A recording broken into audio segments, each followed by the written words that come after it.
Welcome ladies and gentlemen, my name's Dychronic, your host here on this Destiny 2 video, and today we're going to be taking a look at the Destiny 2 Weekly Reset for July 27th, 2021. And today is a very special day because I recently partnered up with AOA.com, a website where you can buy in-game gold, coins, and items for very good prices, and I personally like the Destiny 2 Silver Selling Service, where you can actually get silver for Destiny 2 for 30 to 50% off, on top of another 6% if you use code Dychronic at checkout. Link in the description down below. Moving on, first and foremost, the big important thing is this is the last week to do the Solstice of Heroes. You can see on the calendar that August 3rd is going to be the end of the Solstice, and following that a week later is going to be the last seasonal thing called Epilogue, which most likely is going to set up the story for next season. So if you still have a set of armor to complete, this is the last week to do it. Moving on, let's talk about the Nightfall Ordeal, which this week is going to be the Disgrace. This is going to be the Omnigul mission on the Cosmodrome, and I believe last week was the Sniper, so this week is going to be the Fusion Rifle. And to get 100k, you know it, I like Legend. Legend's a great difficulty. I think on every single Nightfall you can get 100k on Legend. And if I'm remembering correctly, the Grandmaster Nightfall on this is not that hard. I wouldn't say it's super easy, but there's definitely a great way to just kind of sit in one spot with Ursa Furiosa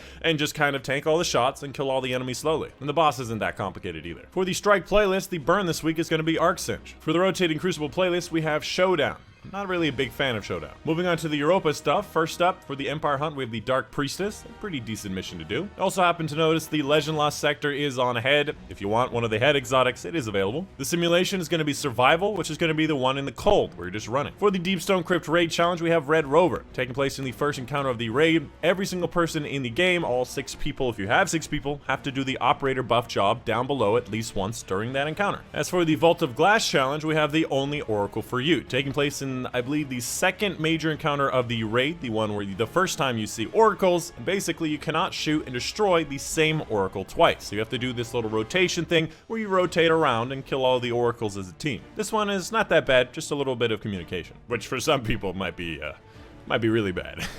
Up next, let's talk about Banshees Inventory of weapons and talk about which ones are worth it. Right, so I've taken a look at the weapons, and can I just say, he sells like the same set of like 10 different weapons, and it's kind of annoying because none of them are really that great. First up, Toil and Trouble, not really anything that's that great, has a lot of range options, not really something I'm a fan of. Second up, we have Night Watch. Again, both of these perks are not really that amazing. The rest of it's also not amazing. With the 7 Seraph VY7, a lot of reload-based perks, but not really anything damage.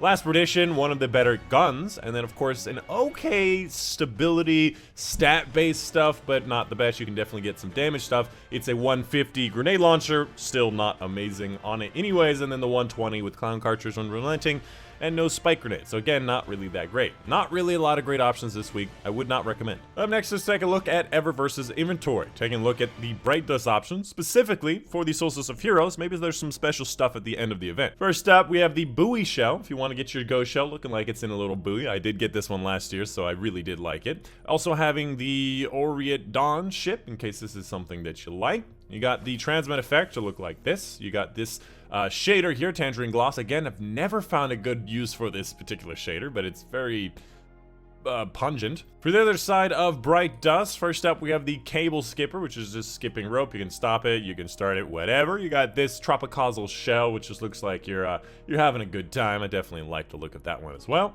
You have another ship here, which is a weird ship. Definitely I expect to look at this thing on Star Wars or something. We got the Roller Dance, which is just you're on rollerblades. You got the Not Fair, where you're just trying to keep the ball or something, right? Hold on, let's see what's up.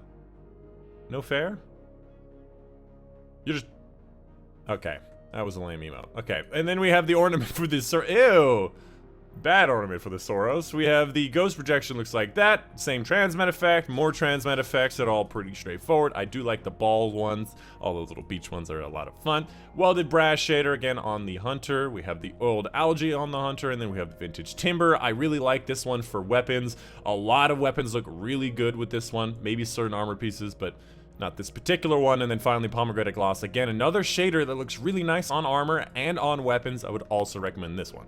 And again, this is going to be your last opportunity to get anything from the Solstice of Heroes. So if you wanted to get the special armor set, which is available for Bright Dust for this year and the previous year for the glows, which are going to be tied to your particular element that you're currently on, rather than just having a white glow with the Solstice armor, last opportunity to do that until, I guess, for another year, and then the last opportunity to get any of the other items. If there was something not on sale that you really wanted, this is the last opportunity to pick it up during the event. And finally, let's take a look at Hawthorne's weekly raid challenge for the Last Wish raid. It's going to be Summoning Ritual, taking place in the first encounter of the raid, and in this encounter, you activate all 9 plates, including the 3 wrong ones, kill all the ogres every single time you can do that. Pretty straightforward. And of course, if you haven't seen it already, I do live stream on twitch.tv/Dychronic, link in the description down below, oftentimes doing open lobbies for Vault of Glass, or for the Grandmasters, or for the Solstice grind. Come join us, link in the description down below. And of course, a big thank you to my patrons on Patreon for making videos like this possible. Specifically, a big thank you to Medi Buju, Mom and Dad, Dr. Strange, Joe Smith, Monday, Steve Bachman, Raymond Shono, Panther, Casey Reagan, or the support on Patreon. I thought I was gonna read it. My brain was like, more! And I'll see you guys on the next one.